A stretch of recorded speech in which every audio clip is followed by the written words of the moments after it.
Hi, everyone. This is Deb Blum here, and this is the Inside Out Activism Show. And today, joining me is Juna Mustad, my awesome, amazing friend and coach. Hi, Juna. Hi, Deb. So happy to be here. It's so great to have you. So, Juna lives in Bali. Yeah, that's where you are, right? Yep. In Bali. Yep. But she used to live near me in the San Francisco Bay Area. And so Juna, I'm going to give a little context and then I'm going to have you do an actual introduction of yourself. But I'll just Yep. say that Juna has been my coach, like I would guess a life coach, for years. I mean, for years and years. Yeah. Yeah. It's been many years. I feel like I want to share the story, I don't know if you remember the story, but that I met you on basically you and I were on Facebook together, but we had to share a common friend. And Yep. I remember that I stumbled upon some videos you were doing and I started to probably follow you, I think first. And I watched some of your videos and I remember I said, someday I'm going to work with her. Wow. Oh my goodness. I don't know if you've shared that with me. No? And I went and I looked on your website and I sort of stalked you a little bit. And I think I Facebook friended you. And Mm-hmm. and then we stayed Facebook friends, but with no real like friendship other than that. Yeah. And that was easily a couple of years before we started working together. Easily. Wow. So you probably saw my daily relationship videos back in the day with Justin and Yep.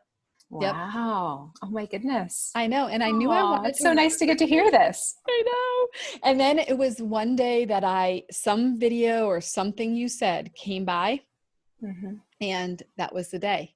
And I called you that day, and it was like within 24 hours, I think we were doing like a free consultation, and then we started working together. Oh, wow. I love it. I love how also just intuition plays a part in guiding us to work with certain people. And we just get these little nudges or these little feelings of like, okay, I got it. It's time or Yeah. I'm ready. Yeah. Yeah. I would I say love that. almost everyone I've ever worked with, that's what it's been. And for me to Yeah. even know with you that I wanted to work with you, but that I wasn't ready to work with you. And I Wow. knew Oh I my wasn't ready. goodness. I Yeah. probably wasn't ready to work with you too. So Well, it was good timing once we did. really, truly good, great timing. And it's been an amazing journey to get to work together these many years. So, Yeah, oh, for and then me here we too. are. I know. Amazing. Here we are. I know. So I want to just say that from my point of view, I would have wanted you on anyway, just because I think you're awesome and I appreciate your deep desire and passion around personal growth and healing.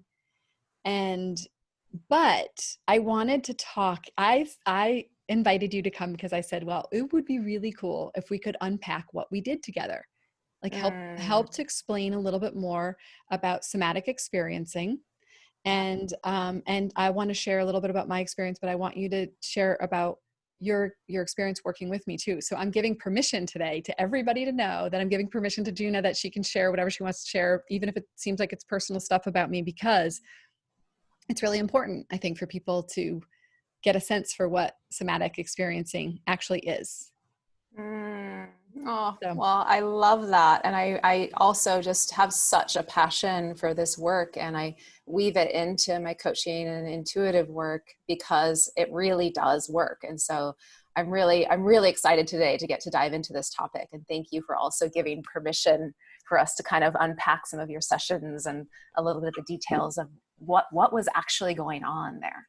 yeah, that's cool. Well, so do you have something, do you want to do a little quick kind of official bio or some type of introduction of who Yeah, you are and what you do? sure. Sure. It continues to evolve, but I'd say that, you know, what I do is a mixture. It's a weaving of coaching and intuitive work and somatic experiencing work. And I, spent many years training as an intuitive, being able to see and know things that aren't quite necessarily right here, right in front of us, and being able to tap in on that level. And then I also spent many years training and becoming a life and relationship coach and transformational coach. and even worked with companies around the world and taught workshops on feedback and communication skills, and kind of was smuggling some more consciousness type things into companies. Maybe they didn't quite know it. And then I also weave into my sessions somatic work, in large part because I feel like so much of talk therapy or even coaching really can negate the body, or even intuitive work. When you work with psychics, it negates this whole thing that we live in, that, you know, is the home of our soul in many ways. And so in my experience, especially personally, to really create true and lasting transformation and healing, we have to include the body. So that's really why I weave in the somatics work into the session. So that's kind of in a nutshell what I do. Yeah. Maybe you have other ideas that I missed, but that kind of feels like that's all of it. Yeah. Well, I mean, I think that's what you do. And what happens is that people experience a great transformation and healing. And I think for me personally, probably the reason why I wasn't ready to work with you is because it is deeper work. Yeah. And it was, no matter how many times I really wanted to stay in my head, you were Mm-hmm. so good about. All right, let's come back into the body. Yeah. So you really trained me to slow down, to just slow it down and to come into my body, but in a way that was really gentle and that I didn't feel like it was always an invitation. You always were okay with me spending time talking about things, but I do think that you did a nice guidance back into my body, back into my body. And now, and what's really interesting is before we started working together, I was definitely always in my head, and as an Enneagram 7, I'm kind of in my head anyway. That's a little bit of, I'm a head type, but I have come to learn that my body is so much my teacher, my guide. Mm-hmm. Yeah. And had I not done this work, I would have missed so many opportunities in my life. And now I would say that my first thing, a go-to thing, is whenever I feel like I'm thinking and I'm trying to figure things out, I'm like, no, go into the body. And now I know Mm. how to actually bring myself into my body and get kind of more grounded in all of Yeah. who I am.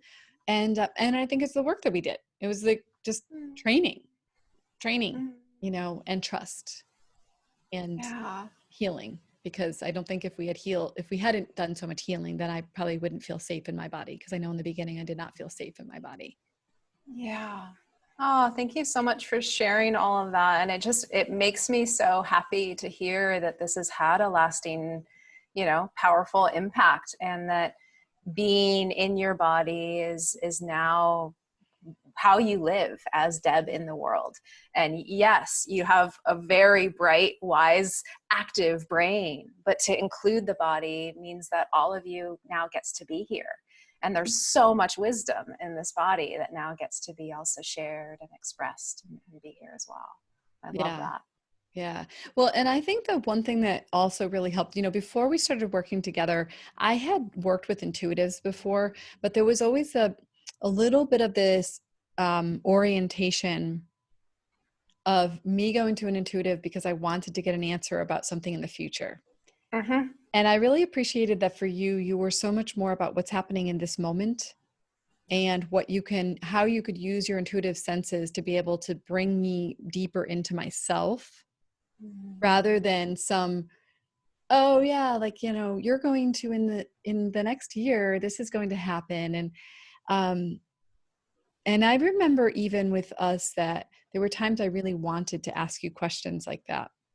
Yeah. But I knew that the training that I was in with you, as much as you may not have appreciated that you were being my little guru at the time, but the training for me was to keep being just safe right here in this Mm. experience in my body, and that I am my best teacher, and you were teaching me to make me my best teacher.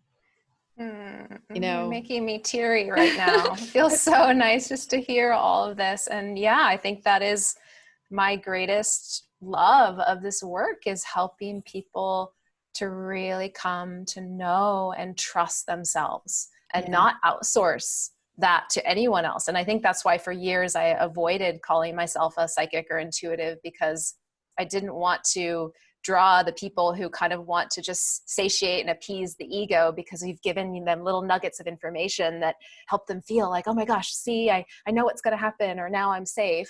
I think that's why a lot of people do go to intuitives. But yeah, that process of really just coming in and sourcing safety and knowing on the inside, I feel like is the best way that any of us practitioners out there can support our clients.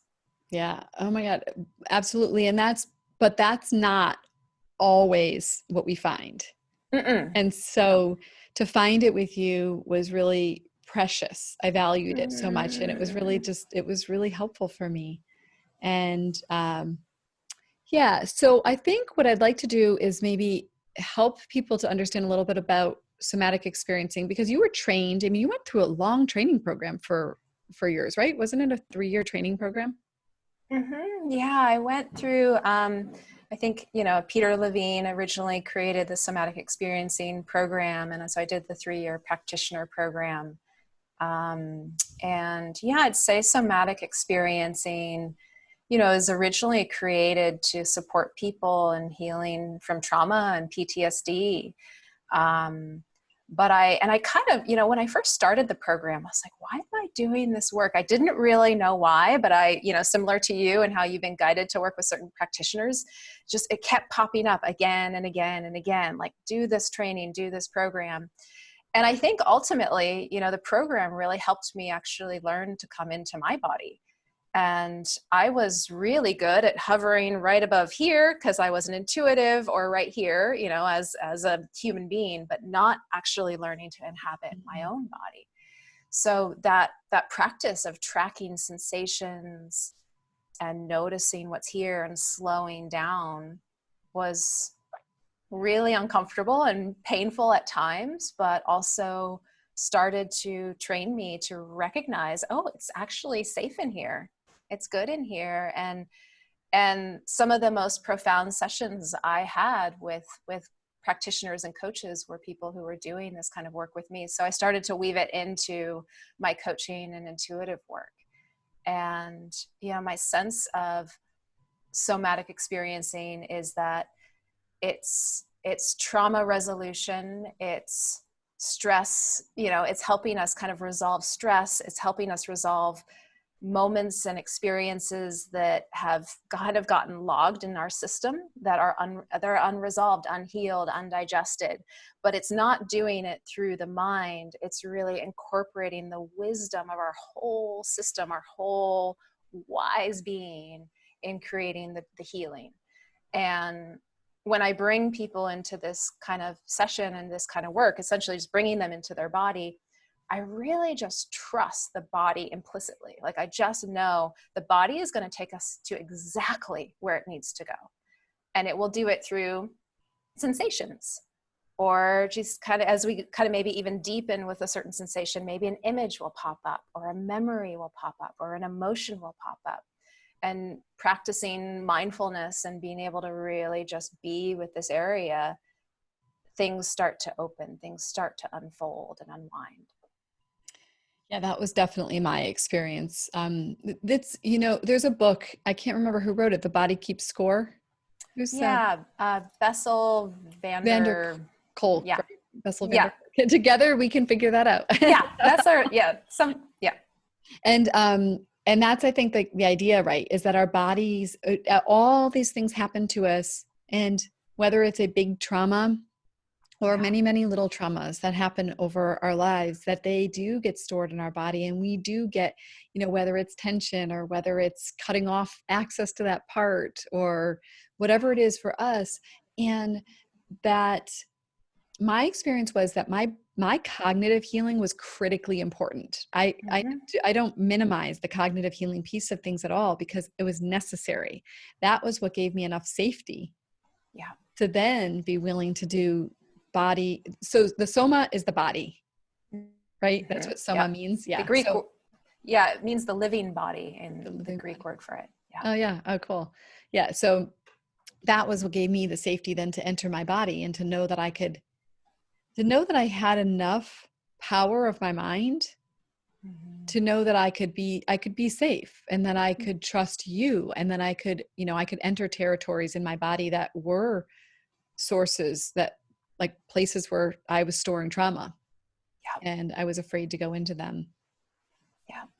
Yeah, Yeah. and I think that safety and kind of having the mind as like, okay, the mind is on board with this, I think is really important, because otherwise, if we try to do this work and you don't have certain parts that are actually like for this, you're gonna resist it. You're gonna sabotage it in certain ways. So I think that really is important. Yeah. That's so true. And, when we would work together, it was always so interesting to me because you were always watching me in a way that I couldn't see myself, Ah, and which is part of what a coach is there for, right? Partially yeah, is the coach can yeah, see, another person, but it's even better if they're a trained person, but another person can see things in us that we can't yeah, always see. And yeah, you would be watching for me to, and I would just do my thing, I'd come in and share things um, and you would be watching for openings for yeah, me. yeah. And then, so how did what were you even watching for? Just out of curiosity, like, what did Oh, you, do I you love remember what you would this. see? I love this question. Yeah, I'd say that, in our sessions, we'd start and you'd be sharing, and, you'd be sharing from like, you'd be updating me or sharing for things that are going on. I felt you here. And then as you started to share, and again, I just would trust that this wise system here knows exactly where she needs to go. So you'd share and share, and then there would be like you touch on maybe an emotion, or maybe you'd like actually physically touch your heart, or there'd be like a little fluttering in your breath, or I watch for body flags. So your body maybe like does a little itch or a scratch, or you keep touching a certain area. So I just watch for those little cues of, oh, there's a little emotion that surfaced, or she keeps touching her heart. And I just be like, would you be willing to pause for a second and just take a deep breath and just stay with this movement right here? Or would you be willing to just pause for a second and take a deep breath and just touch in with that emotion that's arising right now? And, I could tell sometimes at first you're like, oh no, she's taking me in. Ah. But you'd always do it. You'd be like, okay. And I'd also watch your mind be like, but I just want to share this, thing, but you would do it. And then what would happen would be magic. The body would start to reveal something. And it wasn't always comfortable, but we would start to be with it. I mean, I'm curious, yeah, what would happen next for you when we started to do that? Well, I love that you brought up the part that I didn't want to, because probably the first year of working with you, I was like, like kind of Oh, like, oh, we're doing this thing. can't I just chat? and it was good, and I started to watch my patterns. I started to watch, sometimes I wanted to talk when I had something big that I was trying to avoid, and Yeah. I would I mean, over time, by the way, I actually I trusted so much in the process that we went through that there were times I actually would come in and not want to talk. I would just want to be like, okay, let's just, I don't know, I don't even know what's up for me, but let's just go in and see what's there. Yep.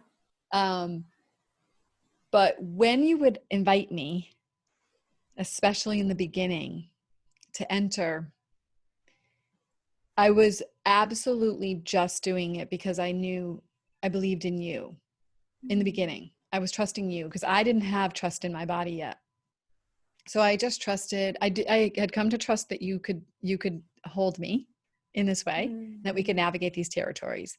And then I would trust because I had no idea what was going to come up. I had no idea. And that was another thing I learned, was that sometimes the craziest things would come up. And in the beginning, I would sometimes not share it because I was almost embarrassed about, why am I having like, you know, a frog coming up right now? Why is there a frog? Mm-hmm. And but then it would always have some significance. And so I Yep. started to share anything. It didn't matter how crazy it was. It didn't matter how off it seemed. Yeah. And there was always, something that was, and the other thing that shifted for me was to not need to know what happened. Yep. Just to go home and then see that it wasn't even like I would say like, oh, I'm changed. It would just be that I wouldn't be doing some of the things I was doing before, or I wouldn't be reacting the way I was reacting, or I had more spaciousness. So I Mhm. couldn't always say that session, this happened and I healed this piece of me. I Yep. had to learn, because that was in my head. My head was like, I wanted to make sense of like what was going on. And I've had to And I learn. want results, and I want to know. And I want to know that like I healed that thing. Yep. And that's Yep. not how it works in somatic experiencing, because it's really it's almost like as soon as you do that, you've gotten yourself out of your body. Yeah. It's just a trusting that my body knows. Yeah. Mm. And that's scary, and that's a hard thing for a lot of people, especially if they walk around the world, from here up. They don't know how to inhabit this thing. As it is scary to trust that the body can really lead us into a place that's going to be ultimately healing. And especially also because as we start to go into the body, a lot of the things that have been, stuffed under the rug and in the closet, they're ripe. They're right here. They're ready to surface. And that's it means facing the uncomfortable, and being okay with the uncomfortable and trusting that it's not going to take us over. It's not going to consume us. And again, that can be really terrifying. I feel like that's why we need practitioners and guidance to be able to initially start to do this work. Is just like you said, like we need to be able to trust that someone's holding us, and trust that person enough to be able to go in. Yeah, well, and that's one thing you taught me. I mean, you taught me through modeling. Sometimes you would actually share with me your process for how you it was like, what did you say to me? I don't know how you put it, but like you would almost um like you would recruit. What's the word for it? Like you would find safety and trust. Like I'm going to give an example of something Yeah. like just being like held by, say, like an imagined sort of maybe a god or a goddess or something, but being able to be Mm-hmm. held. Like, what do you call it? Like if I'm borrowing, like you had more, I trusted you more than I trusted my body. Mm-hmm. And I needed to like lean on you for a period of time. Yeah. So in order to learn to trust myself. So what would we call that? I don't Yeah. know. I mean, there's just something about, like, I feel like on some deep level, especially with deep trauma work, is that what was lacking, I think, for some of us when we experienced deep trauma was support and someone who's with us and attuned to us. And so I think for some of us to really start to unwind that deep trauma, it means actually having a safe person who's here, Mm. who's really with us, and not trying to do it alone, because it feels like it's actually impossible. I don't know if that answers your question, but some of the deepest healing work I've done has been because I had someone else with me, holding me. And there's something also about recognizing how supported we are also on an energetic level. Like some of the deepest work I've done and has happened with my clients is recognizing that we have guides, that we are held by non-physical beings all the time. And so there is something about, I feel like that can profoundly start to heal some of our deepest attachment wounds, is remembering that we're not alone. Mm. So I don't know if that answers your question, but those are two of the things that come up. Yeah, I think that's really what it was. Like, I was trusting you. I was trusting in my guides. I was trusting that I was supported in ways I wasn't able to maybe like put my finger on, but that I could feel that support. And then it's allowed me to build the trust within myself. Yep. Yeah. And so one of the things, the reason why it's hard for people to do this is because, well, so maybe you can explain a little bit more about why are people not in their bodies in the first place? Why Yeah. are they not even, what the heck happens? I mean, this is a really great question. And we would assume because we all have these bodies that we're actually in them. But no, I'd say the vast majority of humans are not embodied. And I wasn't either. I feel like I'm still also in the process of like continuing to inhabit this thing. This isn't like a fixed state of you're not Right. embodied and then suddenly you are and you're all enlightened and stuff like that. But um, I feel like coming into the body it's scary. And every human I know pretty much on the planet has had some degree of trauma, whether it's physical abuse, sexual abuse, or just emotional neglect is a form of trauma. And we can, as children or as adults, kind of want to separate from those intense feelings or from that trauma. And so maybe we have a car accident or some kind of traumatic event, and we kind of retreat a little bit from our body or from the pain in our body or the emotional pain in our body. And we don't come back. We kind of are like, oh yeah, I'm going to keep hanging out up here or over here, but I'm going to just stay away from this area. Mm. So there is something about, it does mean being in a body means that you're going to feel more, and feeling a lot in especially the world we live in right now, and also being empathic and a highly sensitive being is terrifying. It's scary. So of course people would learn to not fully be here. They learn to go into the mind, or a lot of intuitives and psychics, a lot of them probably had some early childhood trauma, and they learn to kind of live up here and not pay attention to this thing and see this more like a car that I'm renting for this lifetime, as opposed to actually like a part of me, a very important part of me. So yeah, I think that people also, when they start like you did to come in, and if they don't have guidance and support and they hit up against a painful memory or a really intense feeling, they will just be like, nope, been there, done that, not going back. I'm going to just kind of live here, or I'm going to live over here. Yeah. Yeah. Is that What's what people would say dissociation? Absolutely. Yeah.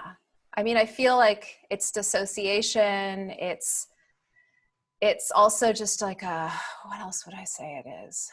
Oh, I lost the word, but there's just something about, and again, I can speak from personal experience. I always had a big smile on, I was very friendly, people liked me, but I lived here, like here on up, and I wasn't actually in here. And then in terms of like sexuality and learning how to actually be a sexual being, that was really hard. I'd go into fantasies instead of actually feel the sensations in my body. In terms of actually just being present and learning to be with someone and connect, it was really challenging to try to do that. Yeah. Yeah. Thanks for sharing that. I think I also like that you shared that it's a journey. Like, it's not like you're just embodied and then you're forever embodied. I mean, I go through periods, like I will be curious, well, why am I distracting myself by doing that? Or why am I eating more sweets right now? Or, what am I doing to numb those feelings Yeah. and sensations? I also like to even clarify sensations and feelings too.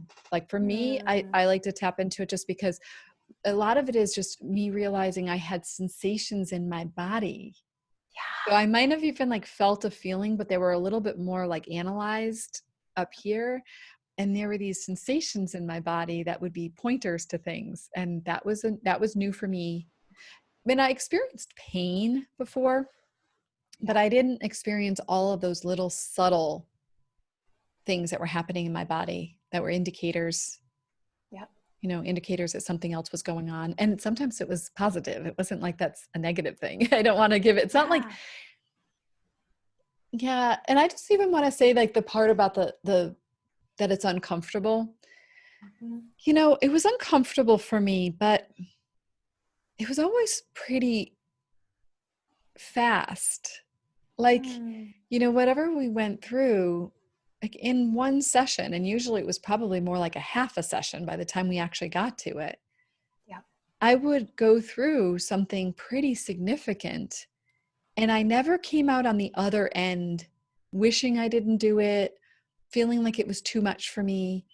it was painful, but it was in these periods of time, Yeah. they were like time-bound things. Yep. And it always felt so good afterwards. It was always such relief afterwards. And it was always so much of like joy that I met another part of myself, Yeah. that like I wouldn't want to give the impression that going into it is painful and it's somehow like unbearable. It Yeah. was, I don't remember anything that was unbearable, even if it felt a little bit unbearable for a moment. Yeah. There would be times I'd be at the edge of something with you that I wouldn't really want to go there, but I learned to trust, and then I'd go and I'd be like, oh, thank God I did it. Yeah. Yeah. Yeah. And there's something about honoring, like, sometimes we'll hit an edge and it's okay to not push past it. Like that's really the big part of this work is there's no push. There's just like, okay, we're at the edge. Let's just give some space here. Notice the edge and let's give some breath and see if you can be with some of that discomfort. And then just notice what begins to happen. And naturally something begins to happen. But I also appreciate what you said about how, that you did feel that even if it was uncomfortable, ultimately you felt more connected to yourself as a result, and that felt really good. And that's my experience in a lot of this work, and I will have sessions once in a while where we do dip in and it doesn't actually shift and move as fast as one might like. It might mean that we come to the end of the session and we've kind of opened up Pandora's box of something that's like going to actually take several sessions to start to work with in kind of titrated and gentle ways. So I feel like the journey of you coming into your body and starting to work with those pieces was like really beautiful and really powerful and really rewarding, from what I was witnessing. Like there was a lot of movement happening, but it was like sometimes just these little subtle shifts. Yeah. I mean, and the thing about it for me is I never really understood exactly what we were doing while we were doing it. I knew a little bit about somatics and I knew a little bit about what we were doing, but it's only been actually looking back at it that I can see how much of it was such a pivotal like time in my growth and my healing. And that it also just reminded me that there is a practitioner or a therapist or a coach that's right for the right time. And just because you've been working with somebody for a long time doesn't mean they're still the right person. Yeah. Because I worked with somebody for a very long time who was magical. She was amazing, but she didn't do anything in somatics. And so she wasn't going to be the right person for me if I wanted to enter the body. She was the right person to keep me. She helped to do tons of cognitive work with me. But if I continued to work with her, it would have been probably wonderful, but I don't know that I would have ever gotten to some of the places that we went to. Yeah. So yeah. I think that's important for people to remember as well. Yeah. Like you'll start to feel when you've maybe like outgrown a certain practitioner and that there's just something else that's needed. And so to really like trust that, okay, there's like a next level here and then there's a next level. Yeah.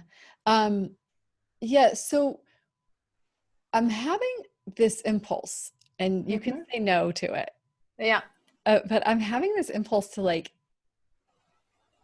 explore something with you. Like, would you be willing to do like a little mini session in front of people? Absolutely. Would Let's you? do it. Yeah, let's do it. That sounds great. Okay.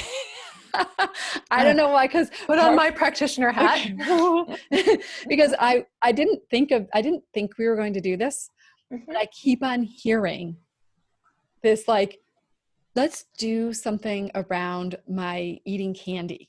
I have no idea why that's coming up, but I'm like, let's do it. Yeah. You're good? Yep. I love it. Let's do it. Okay, cool. So do you want to do like a micro, are you going to actually do like a micro, like a little session? We're going to actually, okay. You're in charge now. I'm in charge. All right. I'll take the lead. I love it. So maybe just tell me a little bit about the eating candy thing that's been happening. Yeah. So I was finding my son was wanting Mike and Ike's. I can't believe I'm admitting this publicly to everybody. But he was wanting Mike and Ike's, and I was like, and I haven't eaten that kind of candy as much. I eat dark chocolate. I even eat like regular chocolate, but I wasn't eating as much of that type of candy for a while. But I would just start going in there and grabbing a handful. And so a week ago, I said to myself, no, we're not going to do that anymore. We're going to sit with the discomfort, whatever it is. So when you want the candy, we're going to just take a moment and sit quietly or do something, but don't eat the candy. Yeah.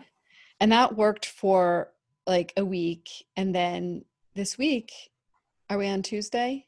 Is it Tuesday? Yeah. I was like, oh, I want some of those Mike and Ike's. Nah, you can have those. Just have a couple. It's okay.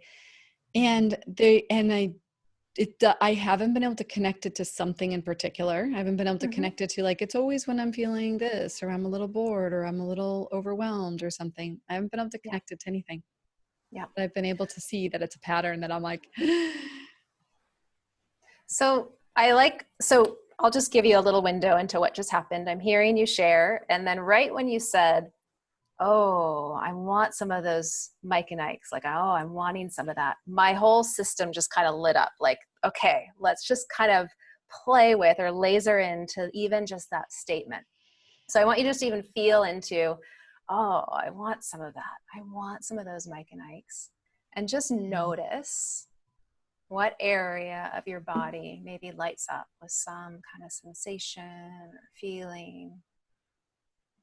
And you can even just repeat that statement again out loud or to yourself if it's helpful. Well, I definitely can feel a little bit of my mouth, like a little like sensation in my mouth that like, it's going to taste good. Yeah. And so just start there for a moment. Just start with that, it's going to taste good. Yeah.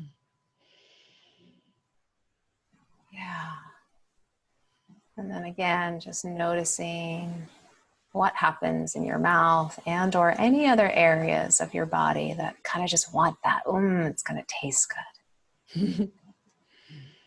Well, I'll tell you the two other places that lit up when I went to my mouth, I definitely felt like a lower, like kind of between my first and second chakra, kind of like a little, that feeling like when you have a little like your stomach flips, like that roller coaster kind of, or even like infatuation. Yep.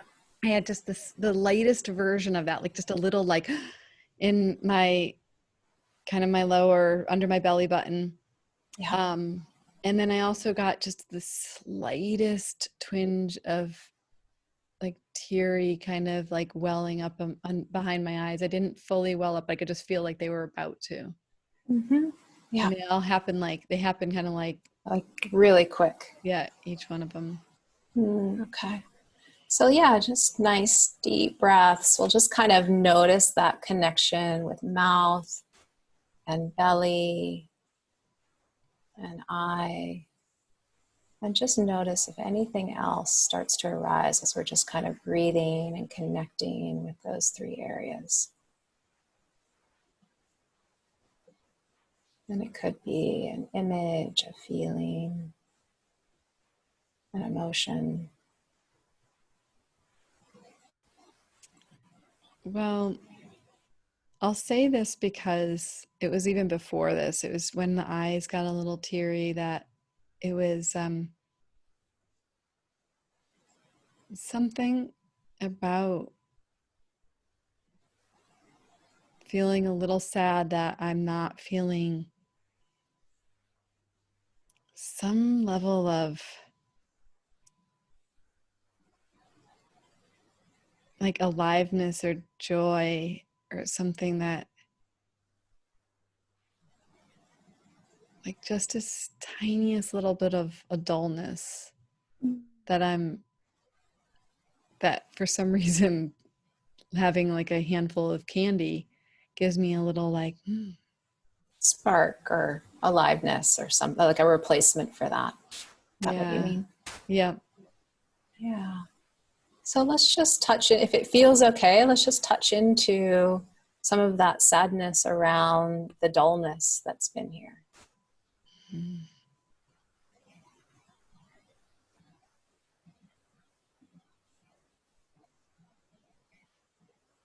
And again, noticing any areas of your body that light up with sensation as you just breathe into that. What I feel right now is like this sense of a little bit like I am just a little cut off. Mm-hmm. Like that I felt like it was like a white beach was going across right here.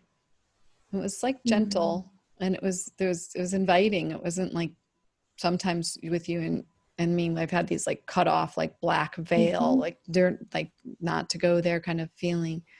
This feels a little more open and it feels like it actually kind of goes out. Like Yeah. it's like softer, but a little Yeah. sense that I'm not really like like I'm resisting something or I'm not fully connected.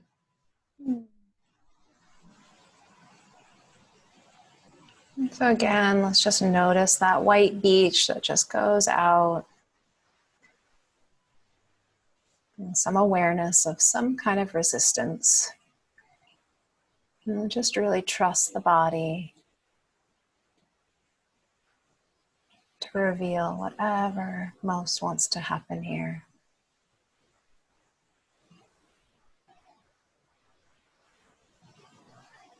Just making a lot of space for all of this to be here.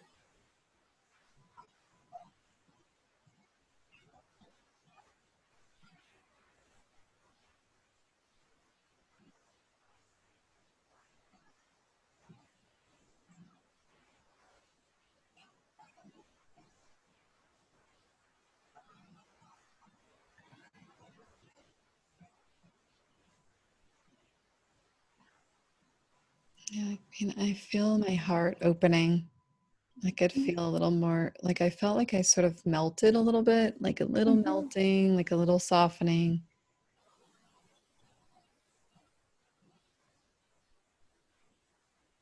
Like a little sense that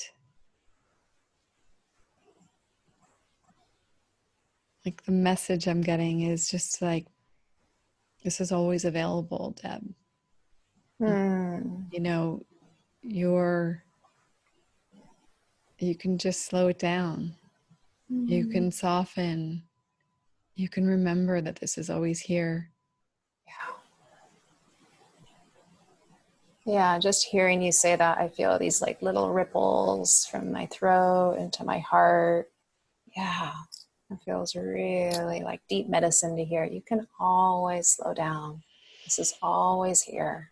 Mm.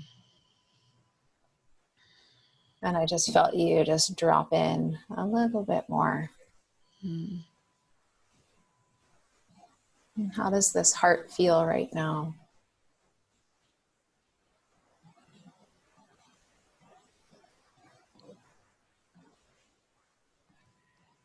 There's a way that I feel like now it's funny my mouth I went for some reason I was brought to my mouth and my mouth felt like it was less um like the singular point, Mm-hmm. you know, and it felt like I was like, whoa, wait, like there's like something available to me all over this body, you know, Yeah. not just here. Like it's like I got confused and my mouth became like the source of pleasure. Mm. Ah. So there's something about like remembering that all of this can be a source of connection with yourself and also pleasure. Yeah, Does that feel like that's what this is it does feel that pointing way. to? Yeah, and I felt a little sad, like I just had felt a little sad that I was like, ah, like it's amazing how much sometimes I cannot notice the disconnect. You know, it can be so subtle. Yeah. Mm. And I so love how, even just this talk today that we're doing is about coming into the body, and then how you started with this candy thing. And the wisdom seems to be like to continue to access and connect with your whole body. And that, you know, we got a little stuck in here being the source of pleasure, but it's like, oh, all of this actually can be a resource for me right now. To remember to slow down, to come back in. Mm-hmm. Yeah. Yeah. And it made me even wonder if, you know, because I've been doing this YouTube channel, it's like, that's even all here. And is it Mm, like, you know, have I been like so focused on here that I'm missing my whole body when I'm even, you know, speaking and mm, interviewing, and, you know, how can I bring my fully embodied self yeah. to everything? Yeah.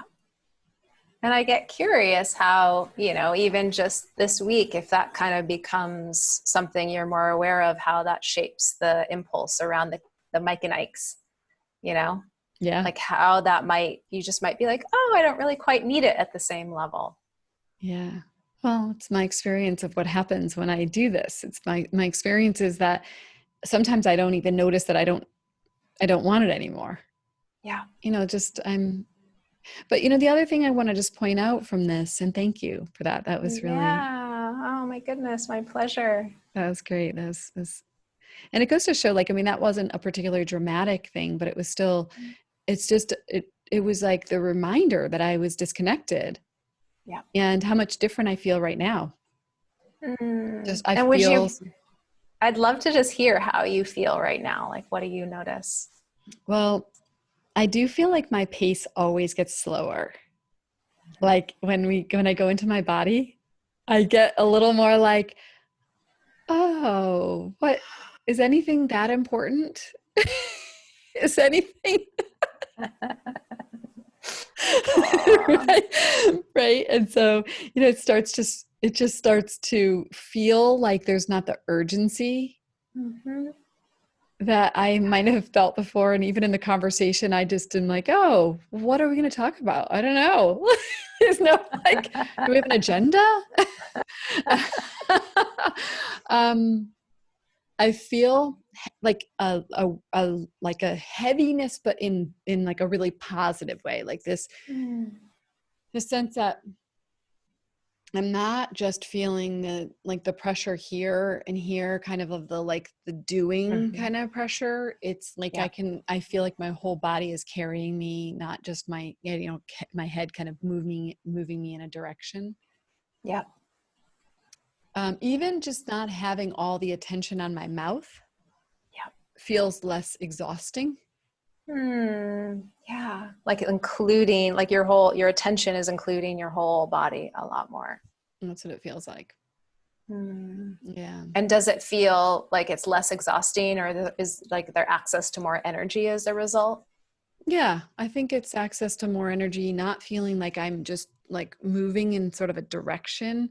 I'm a little Mhm. bit more like, oh, wait, you know Yeah. what? Like I'm here. I'm like, There's yeah, more of you here. there's more of me. I can move into my body more. Mm. Um, yeah, like, but it feels like it's funny. It kind of comes a little bit from like the bottom up and the Mm. top down, like a little bit of just like, oh, wait a second. Like, how did I forget this whole Mhm. thing? This whole Yep. body, you know? Yep. So Mm. yeah. Yeah, I love hearing all this, and I feel like it's really easy to forget.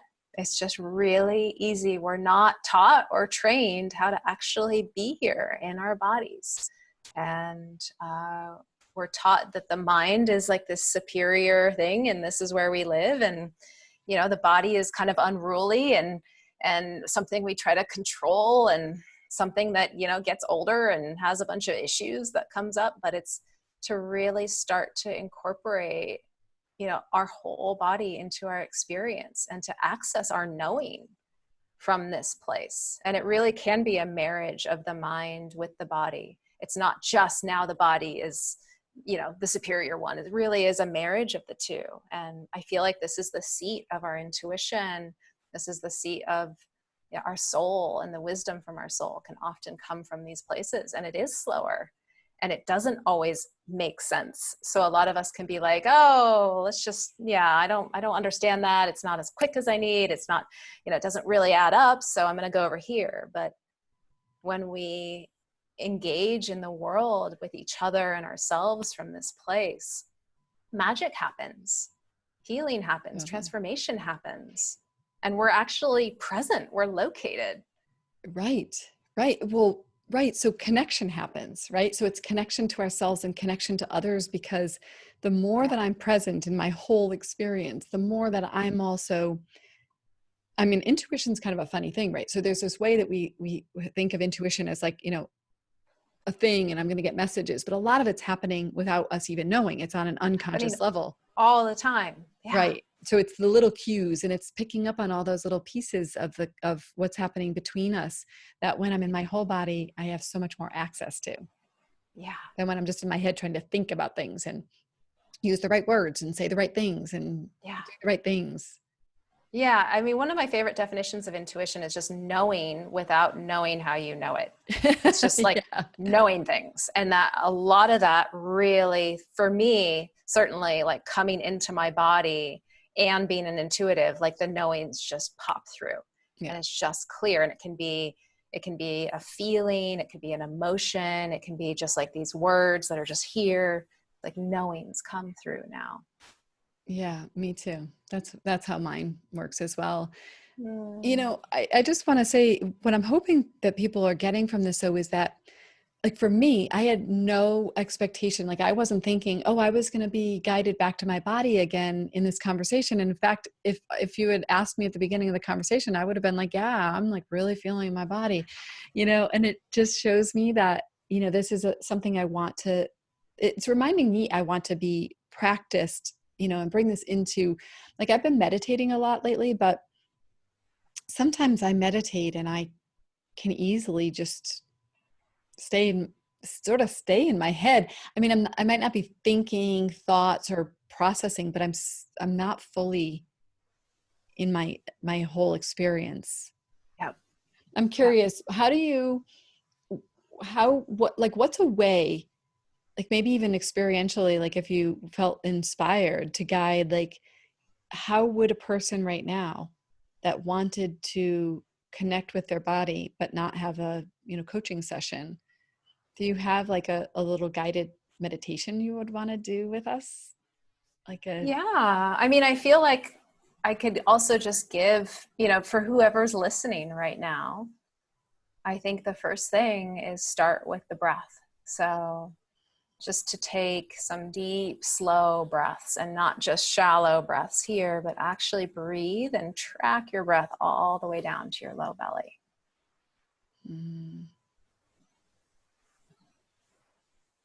And see if you really can follow your breath as it moves all the way down.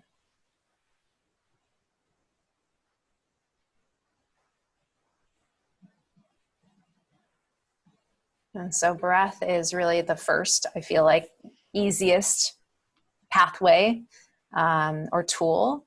And then the second is sensation.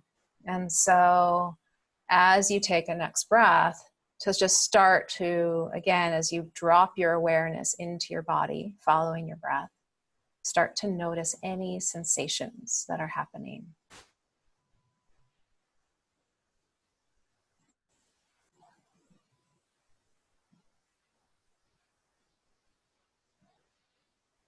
And it can be, so for me, I just even noticed in my belly as I was breathing, I noticed a feeling of hunger. Like there was like a little bit of a contraction. I haven't had my breakfast yet today. There was like a little contraction in my belly, and then like a shimmery, sparkly feeling kind of down the center of my body.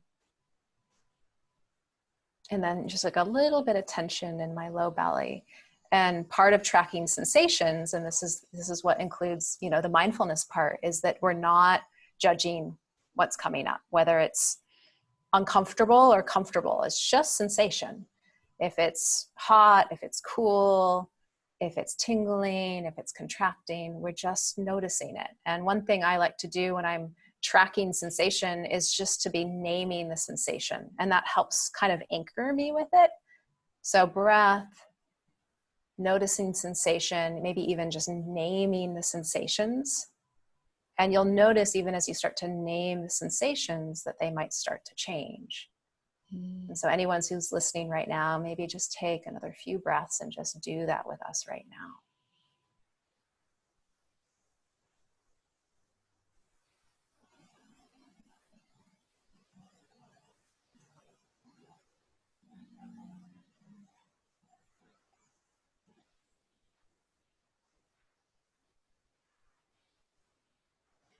And then the third thing that you can do is just give space for whatever's here. And so often when I notice the sensations or feelings or emotions, in addition to not judging them, I like to imagine that there's like, now I'm opening up the space for all of them to be here and for them to do whatever they most want to do. And sometimes they'll just start to flitter away. Other ones might start to get a little bigger. Some of them might all of a sudden show you an image or reveal some kind of story from your past, or like they'll show a frog and you're like, what does that mean? But as much as you can, we try not to go into the mind and try to analyze it all. We're just like, nope, just stay here and let it, just even like you did with the beautiful sand and the beach. It's just like, I don't know what that relates to Mike and Ike's, but it's just here. There's some sand, there's a beach. Let's just let it be here.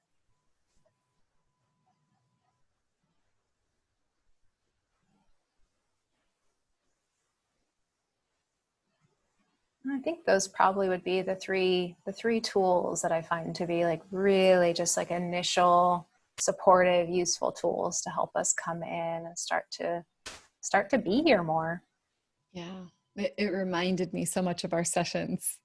Oh, It was so really? sweet. Yeah, and it Aww. just reminded me of the part that I think, well, so I think that breath is always so important. And I think the sensations, I think it's a real break from what people are used to, which is when you feel a sensation, we do judge it and then we cut off from the sensation. So, the other night, my son came downstairs and he said that his eye was twitching, and it was actually about it. And he said his eye was twitching. And I said, well, the first thing I would recommend is just to have a couple glasses of water. A lot of times eye twitching is dehydration. He said, yeah, I've drank a lot of water and I think it's, I don't know why, it's just irritating me. And I said, all right, well, so try this. I said, lay down and just go into the twitching instead Wow. of trying to resist the twitching. Just go into it and just imagine like you're actually feeling the twitching. And don't make it wrong or bad or anything. And you can ask, like, what's it got to tell you? Does it have anything to say? And so then I said, and go do it outside in the sun, because get some vitamin D. Yeah. Yeah.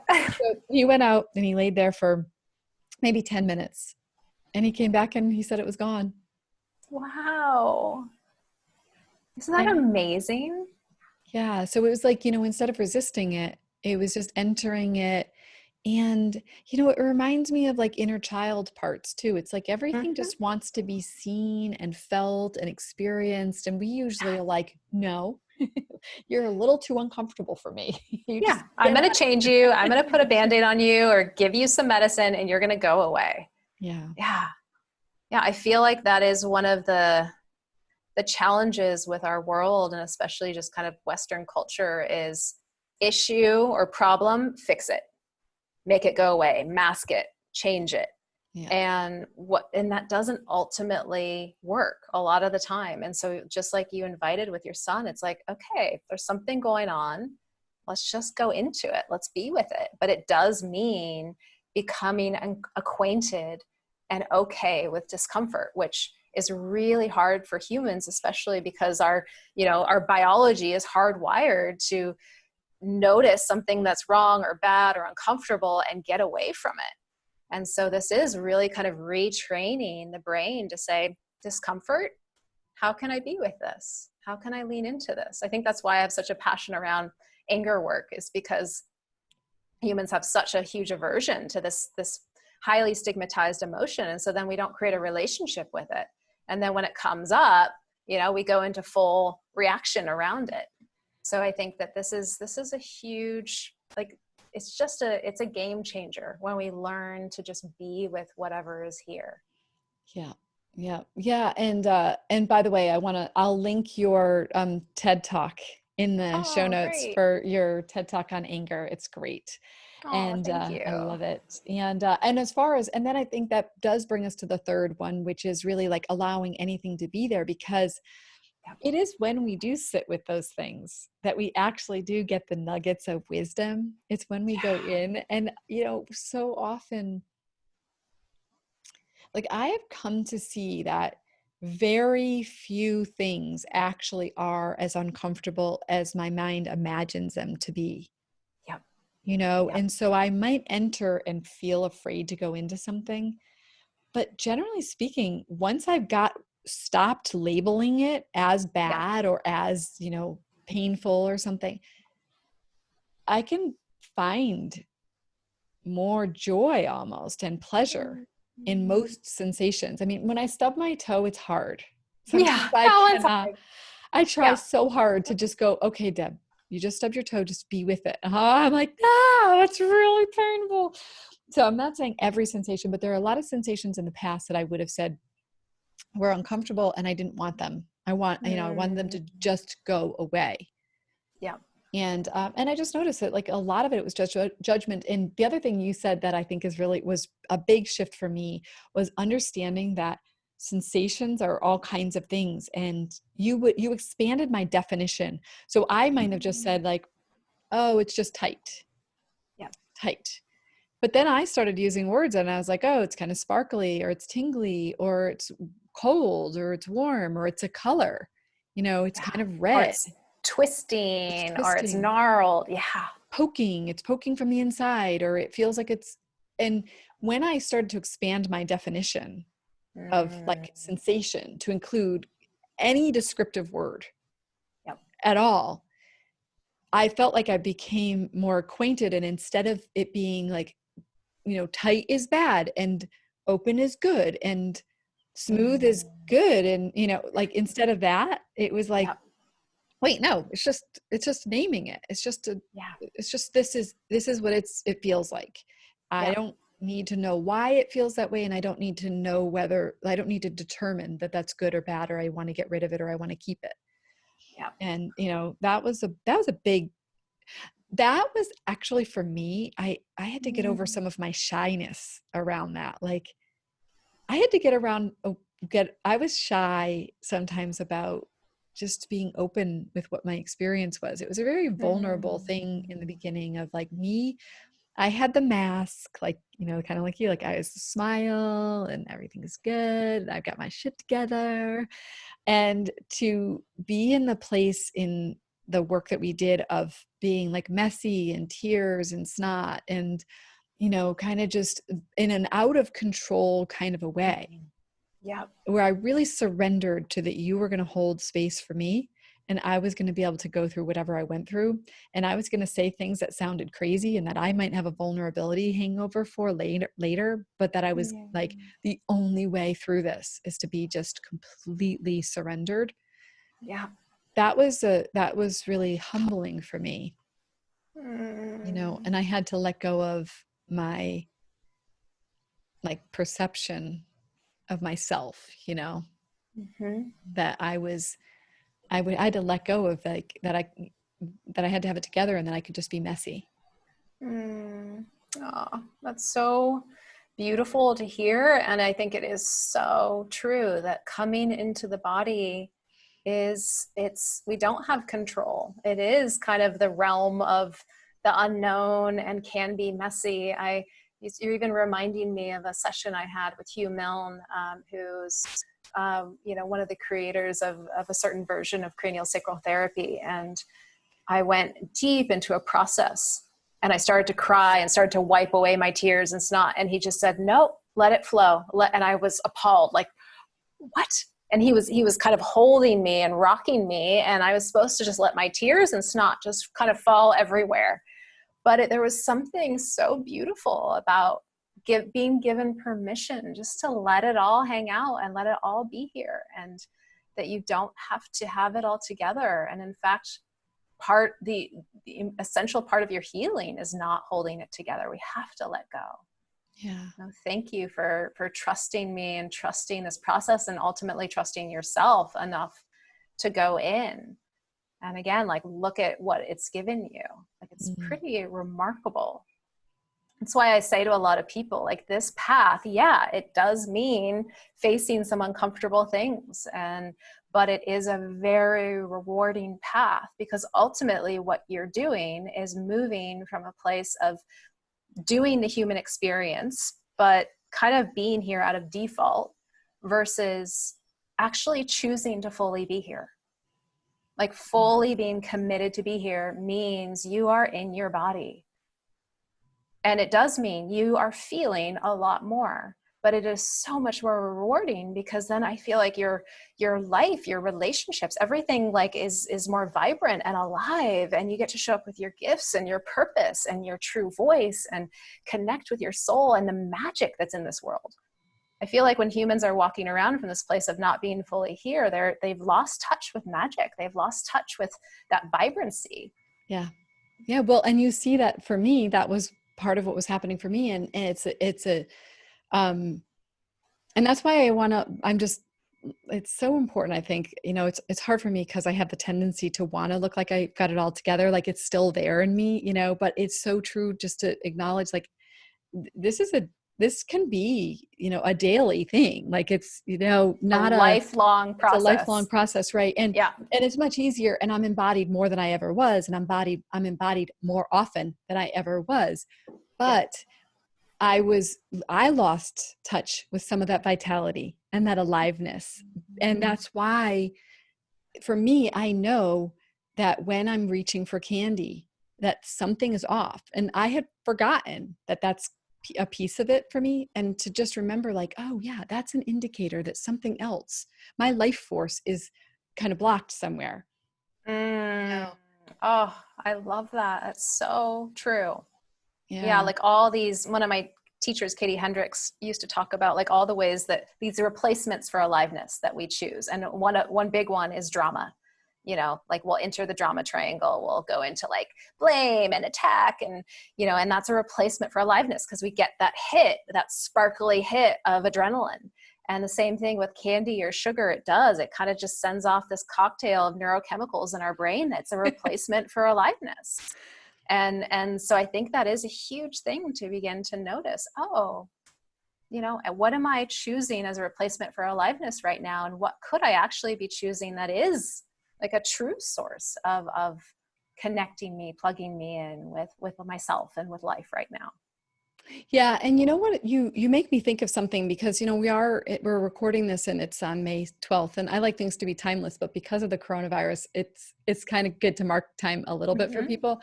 Yep. But it makes me think, like, I probably haven't done a good job of really bringing that into my conscious awareness since we've been in shelter in place. And a lot of the things that brought me aliveness before, like being outside and moving my body more with friends, or like going on hikes with friends, and, being out chatting with, someone over coffee, or just running into people, things that brought this energy into my life. Yep. I think the invitation I'm going to give myself right now is to be curious about what other things I can be doing to fill my cup. Because I think because I'm doing this new project with this show, the Inside Out Activism show, I felt like, oh, like my cup is so full. This is so fun. But I might have been a little singularly focused, and I might not be bringing in some of the other areas of my life. Yeah. So that's my invitation to myself right now, is that I'm going to spend time to really capture what is aliveness to me in the midst of shelter in place. Wow. Oh, Right. I love that question. I love that. And I think it is like, it's really true that we have, many of us lost connection with some of these sources of aliveness, like friendship and community. And for me, dance was a big thing. And I definitely noticed, over this last month, a month and a half, cake and cookies became my dear friends. And I just would spend, each day like, okay, what cake am I going to eat today?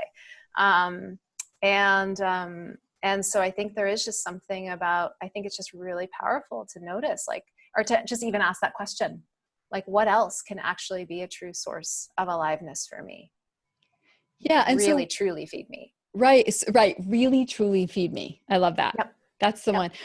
So from when that happens with you, are you saying like, that's okay? Like, are you kind of just being like, okay with that? There's something else that's filling you in that way, or what, like, how do you deal with that? Yeah, I mean, I think for me, I've had, an issue with food my whole life where I feel lucky to have a high metabolism, but I definitely would use sugar and misuse sugary type foods or carby type foods as a way to numb feelings. And so just to give a little background, so in the past, what I would do, this militant kind of persona would come in and be like, no more sugar, no more food. And then that would make kind of this inner rebel persona come in and want to just rebel. So I'd eat, actually, instead of just like 4 cookies, I'd eat the whole box. And so that dynamic is so unhealthy for me to start to play out. So over this last month and a half, when I started to have all the sugar and bread cravings, I was just like, yeah, there's a global pandemic going on, sweetheart. It's okay just to indulge a little bit right now. And you're probably soothing and self-soothing with this food right now. And so I just kind of my practice with compassion, with a little bit of like, you shouldn't be doing this, but then I kind of just, because I gave it that to myself, I just kind of got over it. And I was like, Mm. yeah, now I'm done. And now I want to like actually channel some of that energy into other areas, or I'm now ready to feel some of these feelings. So that was, I am in a different practice around the food sugar thing than I used to be. And it was a little scary, like, uh-oh, is this going to be just like week after week of like eating all of this? Or is this actually, and it started to just naturally shift. I got done with it. Yeah, that's good. I'm appreciating the gentleness that you bring in. And I feel that way too, because um, even with the Mike and Ike's to some Yeah. degree, I was being gentle, but then I was like, Yeah. something else is going on here. So, Yeah. And I think that is like, there is just something about also trusting, like, okay, it's time to actually look at this and really get to what's underneath here. For me, it was emotion. It was just like a lot of fear around, living in Indonesia and being far away from family and just feeling a lack of control, and for you, it sounds like it was kind of like a replacement of aliveness. We're so tricky as little humans and finding little coping strategies just to avoid kind of facing certain things. It's so cute. yeah, we are so cute, We're so but cute. they're so cute. And if you can look at us as cute too, I think it helps too, to not, to also be gentle to other people, because no matter how much work we do, we still fall into these types of traps. But the difference is we have people around us that can help us through. Yeah. And often we can also see in ourselves and have a lot more gentleness and compassion and, more tools and more of an ability to go deeper into what's underneath our behaviors. Yeah. So yeah. Oh, it's so great. So a couple of things.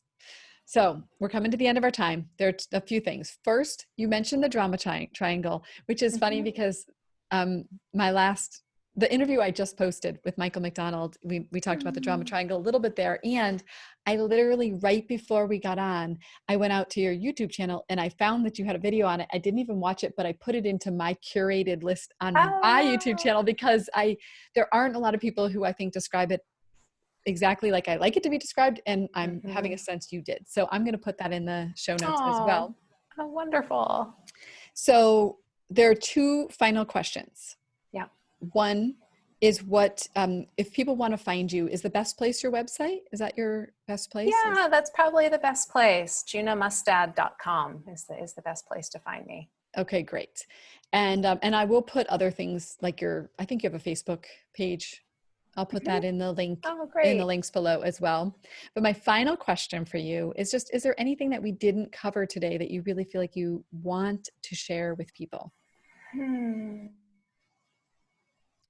Yeah, I think that what I would just share is that it is pretty, this work is it's remarkable and it's profound, and sometimes it can be really subtle and sometimes it doesn't make sense, but it does start to yield some powerful results and changes. And ultimately, I think that the nudge I want to share is that coming into the body and even just starting with tracking your breath, tracking your sensations, is just some of the most profound work that we can do to help us really come home to ourselves and be fully here in this life.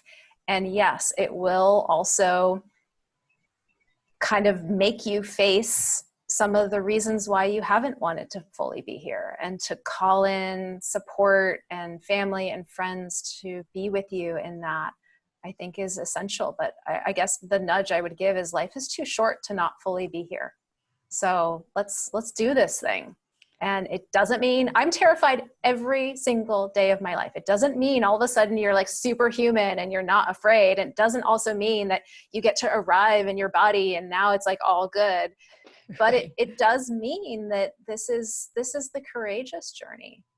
And this is like the most fulfilling journey. And so do it. That would be my nudge. Do it. I agree. Just do it. I agree. And yeah, like I'm with you on this. Like life is too short. And we're seeing now even more than ever, like I think we're all having to face our mortality in some way, shape, or form, just in, Yeah. by watching the COVID-19 kind of like fear stories out there. And but it's helped me to just look at my life a little differently, Yeah. just appreciate even my rose garden for saying like, I don't know, what if the economy totally tanks and we have to sell our house? Like, I don't want to look back and say, all I did was spend all these months in fear and I didn't go out and enjoy my beautiful Yeah. yard. I'm savoring. I'm Yeah. savoring. Yeah. And I think that is like a huge part of this. Is just like when we're more fully here, we get to like savor the good. And it doesn't mean or guarantee that the good or all these good things are going to last, but it does mean it's here right now, and it's worthy of being enjoyed. Mm-hmm. Yeah. Yeah. It's Yes, for sure. beautiful. Well, I Oh, have you to thank for a lot of the shifts that I've had in my life. And so I just say thank you so much for oh, everything. it's been such a massive honor, and our work together supported me in growing tremendously, Deb. So truly, it's been such a huge honor to work with you in this way. Thank you. And by the way, I don't even think I'm done working with you. I think I still have sessions. So, Yay, so me too. but it's Yep. a little sad for me that you left just because I did like working with you in person, but I still like working with you online too. Yes. Yeah. Well, and now everybody's kind of needing to do online work anyway. It's kind of an interesting thing, isn't it? It is But yeah. kind of wild that you made that shift. And it's like you made the shift months before. It was like Yeah. last year, months Yeah. before. And then here we are. Here we Everyone's are. doing it this Everyone way. needs to do online work with their practitioners. I know, it's I kind of know. wild. So I just have to get over myself. Oh, I know. I know. In person is lovely though. I It get it. is. It is. Yeah. It was good for me when we did. But Yeah. also because I have a relationship with you now, it's easier for me to do it online. So, Yeah. Yeah. all right. Well, enjoy your lovely day. Thank you, sweetie. Thank you so much, and sending you so much love. Thanks. You too. All right. Bye bye. Bye.